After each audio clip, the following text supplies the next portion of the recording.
Hello, everyone. It's me, Irlianna. Oh my goodness. Lunar eclipse, journey, excitement, scary ride. Yes, welcome back to another edition of StarSound Speaks, episode 211. This is your host, Irlianna Samsara, StarSound Astrology. Yeah, I'm going to be talking about this eclipse, not just today, like 5 or 6 things to know and to bear in mind, but also there'll be follow-up, and I've got some really cool guests that I'm in the next episodes. Elodie Saint Angebu has returned, and also El Natal, my wonderful astrological cohort. So we've got lots of great stuff lined up. But anyway, for today, right now in this moment, yeah, I hope you guys are doing okay. I know for me, it's been, this is actually happening on very critical places in my chart, right on, well, one planet in particular. So yes, I am really feeling it. You have my total sympathy and encouragement. You're all here from each other.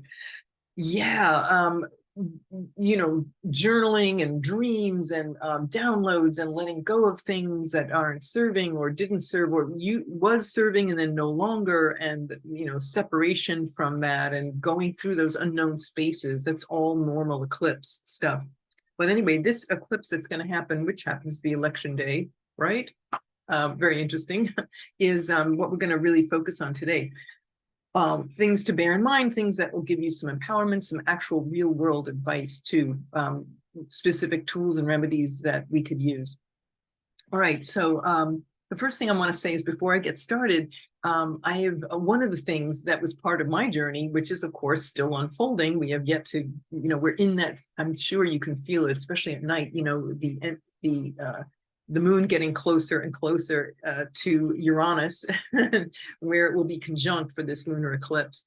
But one of the things I want to say is that I had this deep dialogue with Kali Ma, Kali Durga, and she said, which is like the divine mother that slays ego and ignorance. And she was, what I fully, deeply got, especially with Elle's help too. Thank you so much. I really appreciate it. It's like divine intervention, right? Comes through everyone and anyone. And it came through very strongly in a conversation I had when we recorded a Scorpio archetype, the podcast on Scorpio archetype. But anyway, Kali Ma is intense and ferocious, and she will change your life if you call her in. Do not expect water cooler talk. There is no babying. There's no, cushy cush. My Libra rising is like, but yeah, real powerful change. Tough mother love. And what I got clear on is my Astrology for Beginners course, which I did over the summer. We had a great time. The goddesses that were in our class asked me to do another 5 sessions. So I did, unexpectedly, but it was a wonderful journey. Anyway, I'm doing it again.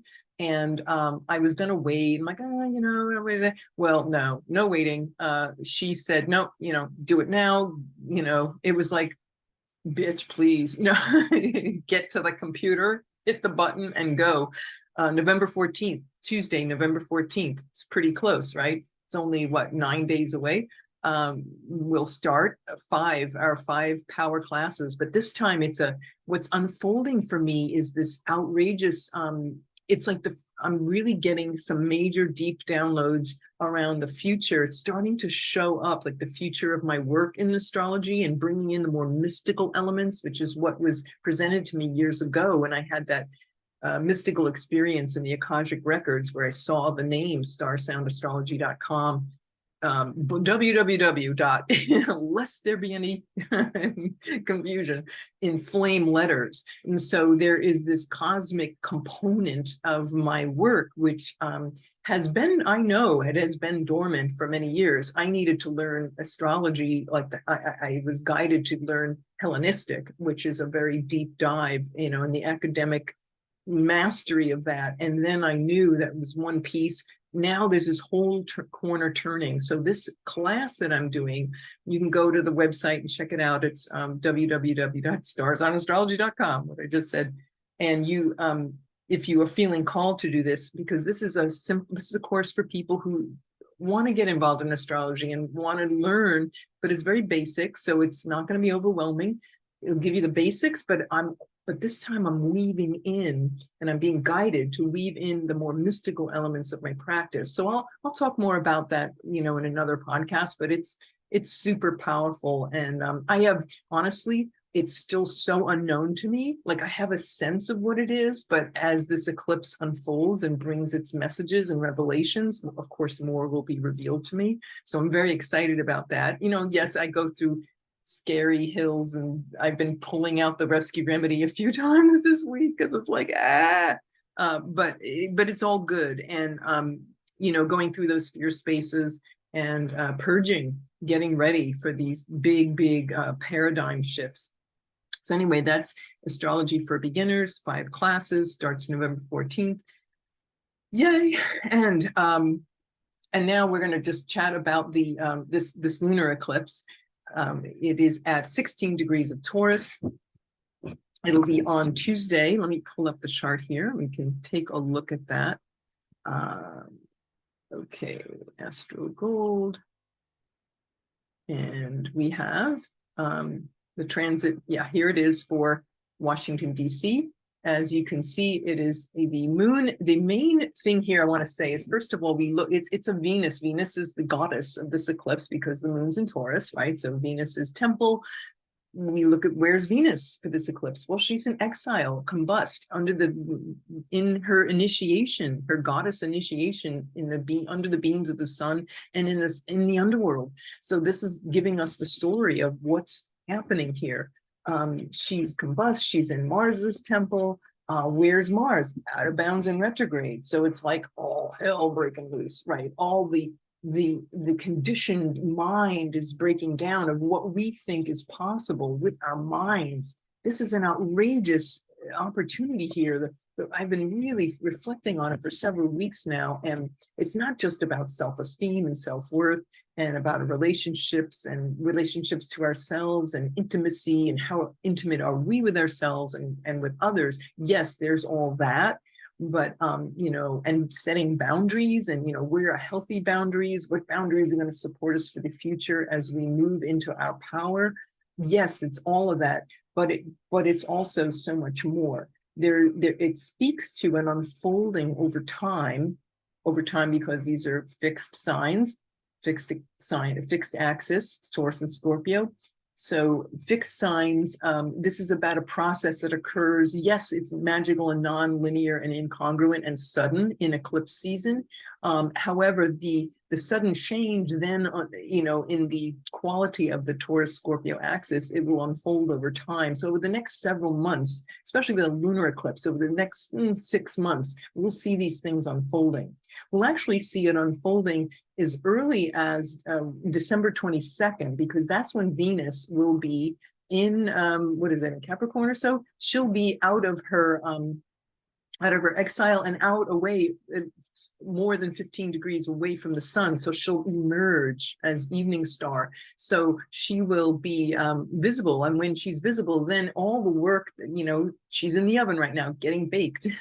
And so that work will start to be known and seen. So don't worry if things still feel like in a fog and everything. We've got that square with Neptune, with Mars, and, there's a lot that's uncertain.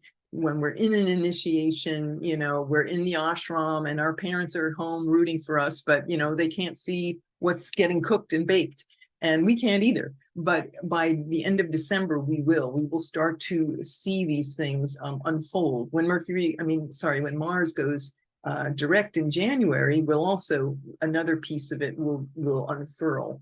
But I will say that certainly in the collective, we can see this very powerfully. There are a lot of agreements and contracts and agreements being worked out around money and finance. And, I don't really want to get into the mundane of it today. I really feel like to focus on the mystical transformation that's available to us. So I would say, where's the boundary that we put on with our own value, with our self-esteem, with our self-worth?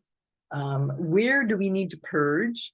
When you think about the opposite, the conjunction with Uranus is like, there is a liberation that's available, and it's about a radical shifting of our values, how we value the earth, how we have not valued the earth.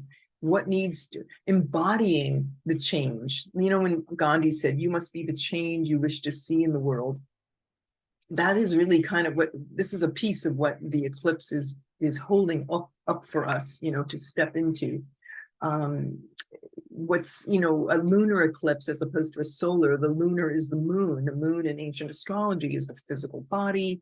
It's our character, our personality, our soul as it is manifest on the earth plane. So our journey through time and change, and the changes of fortune and the hills and the valleys as we are incarnate beings, spirit souls on this planet.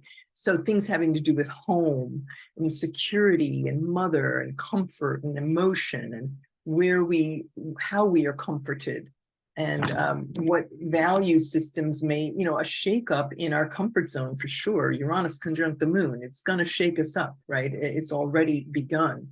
And then I would say too, with our money systems, food, our food supply. So this is really about leaning into, you know, unusual, paradigm shifting, future oriented ways of looking at how we nurture ourselves, how we literally feed ourselves with food. So honoring, you know, organic farming and gardening and growing your own garden and sharing and being in nature and having those things be a restructuring of what's valuable and important to us that really honors the earth and honors our bodies. So with that said, I'd like to talk a little bit about remedies here. So mystical remedies, this is where I really want to lean into. Mystical remedies, well, obviously, as you can see here, let me go back to that chart again. So, you know, here's, you got Uranus conjunct the moon, exactly, right? 16 degrees. And Uranus is the, you know, mystically speaking, Uranus is the light body. It represents our nervous system. It's the future self, you could say. So the fact that it's conjunct with the moon, the body, right? So this is like, hey, get your body ready, come from the future. What does your ideal, outrageous future self look like? And embodying that right now. And what do you need to, Scorpio, right? The sun and Mercury, where your mind needs to purge itself, your values around, you know, fear of letting go and really embodying these things, and where your mind needs to be purified and reprogrammed and changed for a sustainable model, for a model that is about transformation and spectacular transformative metamorphosis, right? The path through that with Mercury Scorpio, it can be a painful letting go. It doesn't have to be painful, but it can certainly bring up a lot of pain body if there, you know, wherever we are, wherever this happens in your chart. So that pain body being ignited, but it to be purified. And speaking of purity, I want to show you something. This is really interesting. We were talking earlier about Kali Ma. So let me show you a picture of, you know, what does Kali Ma look like? Well, you know, I put out on my email list, I sent a very wonderful, lovely little picture of Kali Ma. I don't know where it can, there she was. This is the one I sent, right? Oh, flames of, her hands has flames of fire on it. And, you know, and she's like this blue skin. She's got this necklace of skulls, which is always, it's about slaying the ego and, you know, getting out of her head. But this is like what most Kali pictures look like, really ferocious, right? All these arms. You know, I always wondered when I was a kid, you know, especially growing up Catholic, what are these people with all these arms? You know, it's like kind of scary.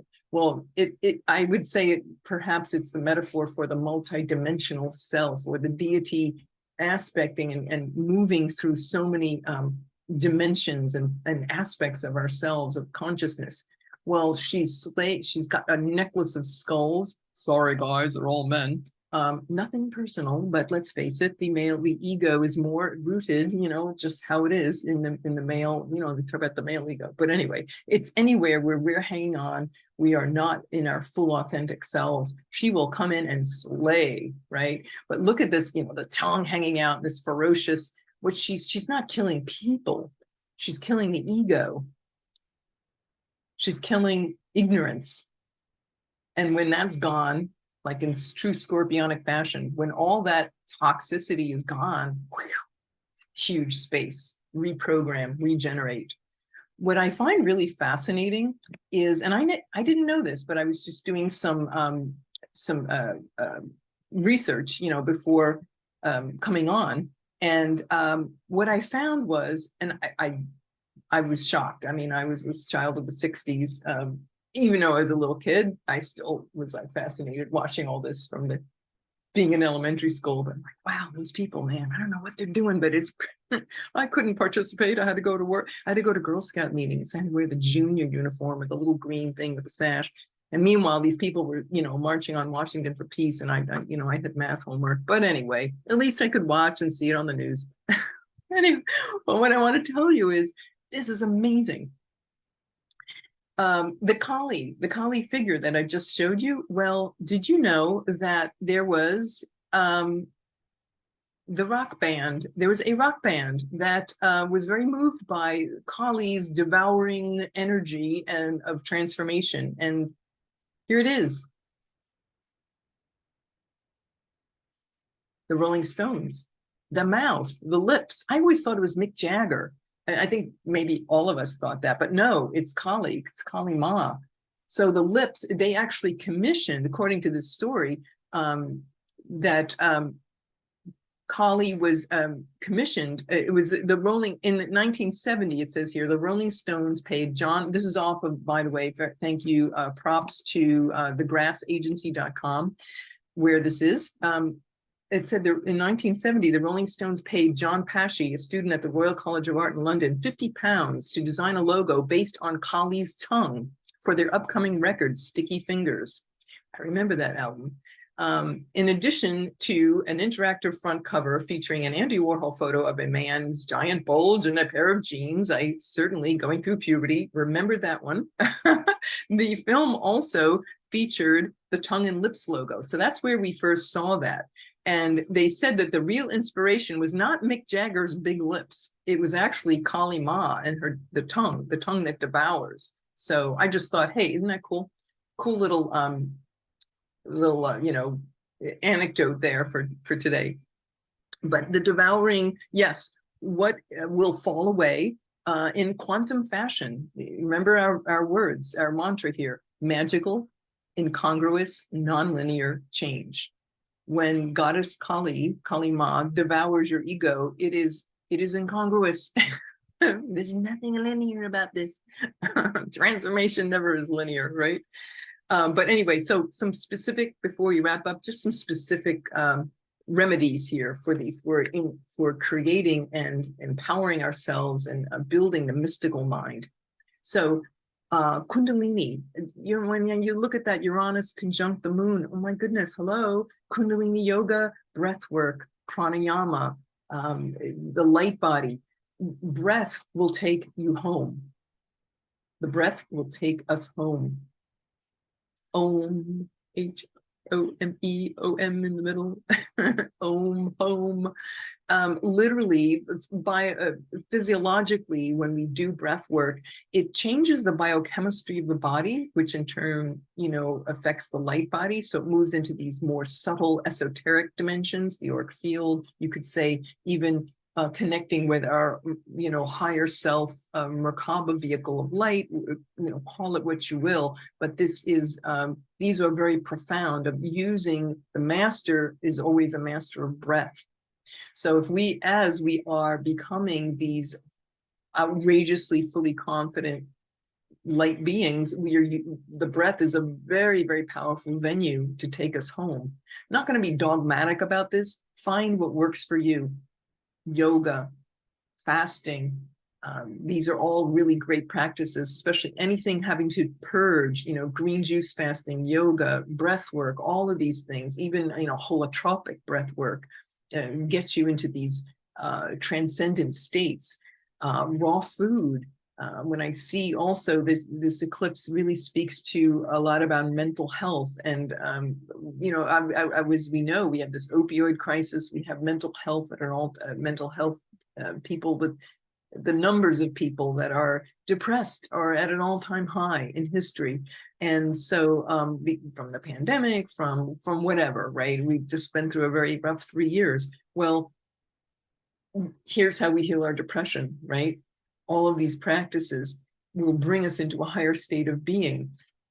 So we really get to meet our authentic selves. I can't say enough about doing that. Healing depression, raw food. I mentioned this on Kat Rose's podcast, Kat Rose Nelligan, my wonderful, lovely, amazing ancient astrologer cohort. I talked about, I healed a lifetime of depression just by changing my diet. No meat or dairy, and going raw. Even in the winter, it's like, you can take your salad and vegetables and things and put them out and let them be on the counter. Just let them become room temp. If it's, now that the Northern Hemisphere is heading into winter, it's an easy hack, I mean, goodness gracious, the clarity that I got and get from eating that way is cannot even be put into words. It actually created a mystical experience for me when I first started out doing all raw. About maybe 5 days a week into it, I remember having this moment.